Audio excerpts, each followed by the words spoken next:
J-4 avant la dernière étape du déconfinement, à Marseille, sur les plages et dans les restaurants, on prépare cette réouverture tant attendue. Dans les campings aussi, on espère sauver la saison estivale. Reportage au camping Le Garlaban à Aubagne.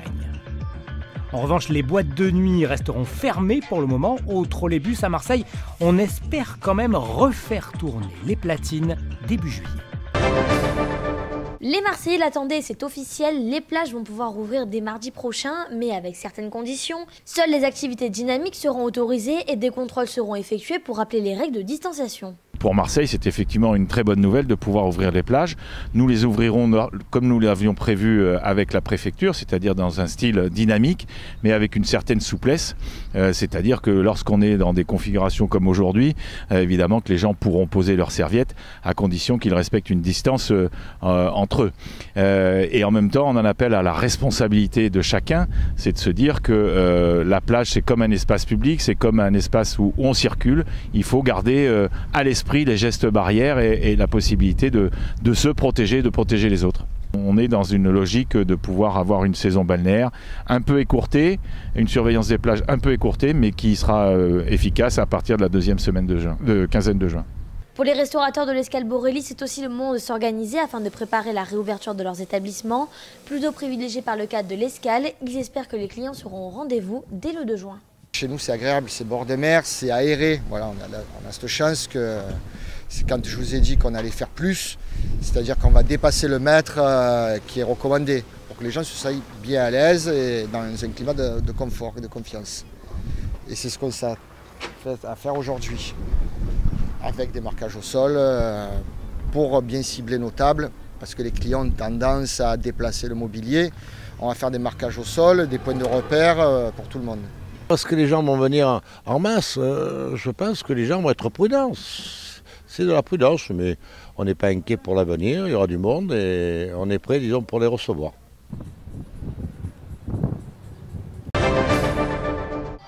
Après l'annonce du ministre jeudi, il a fallu faire preuve de réactivité ce matin au cours Bastide pour recevoir dès mardi près de 400 élèves par semaine. On a là un travail qui va se faire pendant le week-end et encore lundi, on profite de la Pentecôte.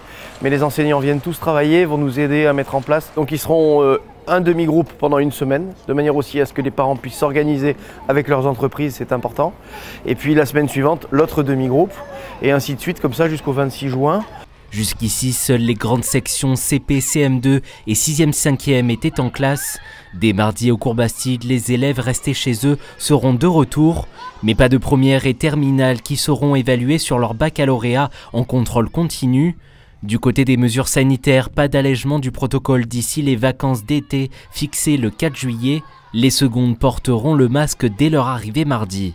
Le masque va rester obligatoire en classe. Et ensuite, dans la cour, ils devront respecter les distances sociales. On autorisera sur le temps de midi à ce qu'ils ne le portent pas pour pouvoir déjeuner tranquillement. La rentrée scolaire de septembre est bien entendu obligatoire, comme l'a rappelé le ministre. Au cours Bastide, plusieurs scénarios sont envisagés selon la situation sanitaire. On va prévoir les deux solutions. On est Marseillais, donc on croit au professeur Raoult. Et puis il a dit que l'épidémie était partie et on va espérer que ce soit comme ça. Parce que franchement, tout le monde le souhaite.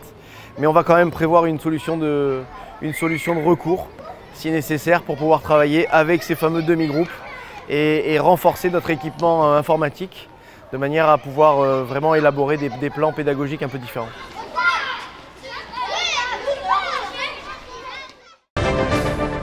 Les hébergements touristiques, les villages vacances, les campings pourront ouvrir à partir du 2 juin dans tous les départements. À Aubagne, après 2 mois et demi de fermeture, le camping Le Garlaban va enfin pouvoir rouvrir ses portes. C'est une très bonne nouvelle. En même temps, on entend la fin de l'interdiction des 100 km, donc c'est la deuxième bonne nouvelle. On va enfin pouvoir démarrer cette saison. À présent, il ne reste plus qu'un long week-end pour tout mettre en ordre. Frédéric a fait revenir son personnel et après une semaine d'élagage des végétaux et de nettoyage et inventaire dans les mobil-hommes, il ne reste plus qu'à mettre en place les mesures barrières. Le gérant attend un protocole sanitaire spécifique à l'hôtellerie de plein air, mais a déjà anticipé. Nous, sur notre bar, on a un petit comptoir, on a un bar qui est très petit, mais on a déjà installé un panneau de plexiglas qui permet à la fois de protéger nos salariés et évidemment les clients. On a commencé à réfléchir à une signalétique au sol pour évidemment bien séparer les files d'attente. Reste à savoir si les clients seront au rendez-vous, une incertitude à quelques jours de la réouverture, car dans ce camping en haute saison, les étrangers représentent 50% des réservations. Beaucoup de couples hollandais, belges, allemands voyagent en camping, en camping-car, en van. C'est des clientèles qui viennent visiter Marseille, qui viennent pour les calanques. Donc spontanément, je pense que beaucoup d'entre eux ne viendront pas. Ça c'est quasiment certain. Voilà. Néanmoins, on compte sur les Français, on compte sur des clientèles qui étaient peut-être tentées d'aller en Espagne, en Italie ou justement en Europe et qui vont peut-être se rabattre sur la Méditerranée. Aux inquiétudes, Frédéric répond par des solutions. Cette année, il est temps d'attirer une nouvelle clientèle avec des formules séjours sportifs orientés sur les massifs qui entourent le camping.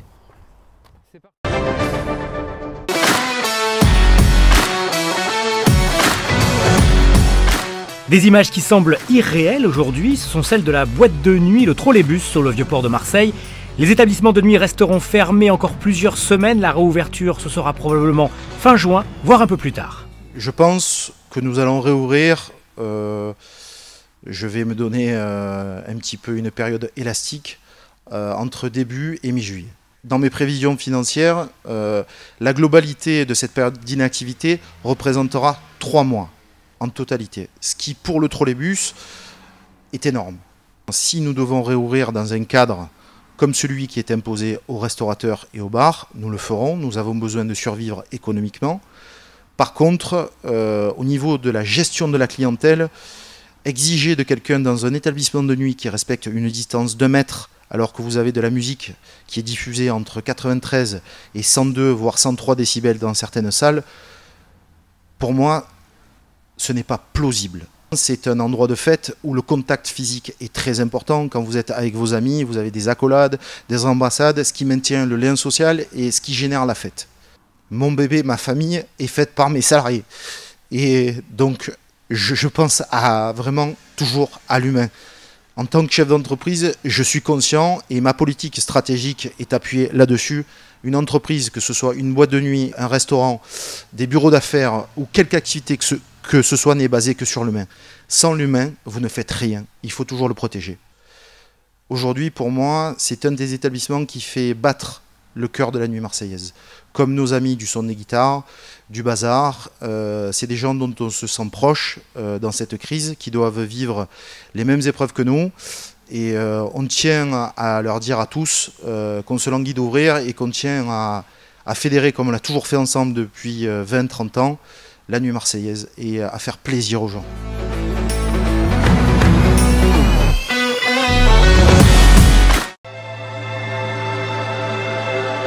Du soleil sur le bord de mer, ainsi qu'à Arles et Avignon, quelques nuages à Aix et à Manosque, et puis un peu d'orage à Digne et sur le Var notamment. Un temps donc assez partagé sur la Provence et la Corse avec des températures qui sont agréables, mais sans plus. 12 degrés à Marseille, 11 à Aix, 13 à Arles, 7 à Digne, 13 à Bastia l'après-midi. Ça grimpe sans être non plus exceptionnel. 26 à Avignon, ce sera la maximale. Il fera 24 à Marseille, tout comme à Aix, 25 à Arles et nous fêterons les Ferdinand.